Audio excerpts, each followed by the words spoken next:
ఇప్పుడు శ్రీధర్ ఇంటి మీద దాడి చేసి రికార్డులు పట్టుకున్నారు. బినామీ అని చెప్తున్నారు. ఎవరెవరి ఇళ్ళ మీదనో దాడులు చేశారు. బినామీల పేరు మీద ఆస్తులు ఉన్నాయని చెప్తున్నారు. అది ప్రూవ్ చేయగలుగుతారా?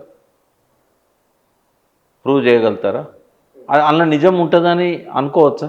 100 కోట్ల ఆస్తులు అంటున్నారు, 100 కోట్లు అని చెప్తున్నారు. హరిరామ్ పేరు మీద 100 కోట్లు అన్నారు. అవి అంతా కొడితే 200 కోట్లు లేవు. ఒక 100 దాటితే 100 కోట్లు అనొచ్చు. అది 200 అంటే మన జనాభాలో మన సమాజంలో 99% మంది గద్దెగురితే ఎద్దెగురుతుంది అంటారు. ఏళ్ళతో సూర్యుని చూపెడితే ఏళ్ళను చూస్తారు. ఇంత తెలివెక్కువ దద్దమ్మల మధ్య మనం నివసిస్తున్నాం. ఆ 1%లో మనం ఉన్న వాళ్ళేమో మనం చెక్ చేసుకోవాలి.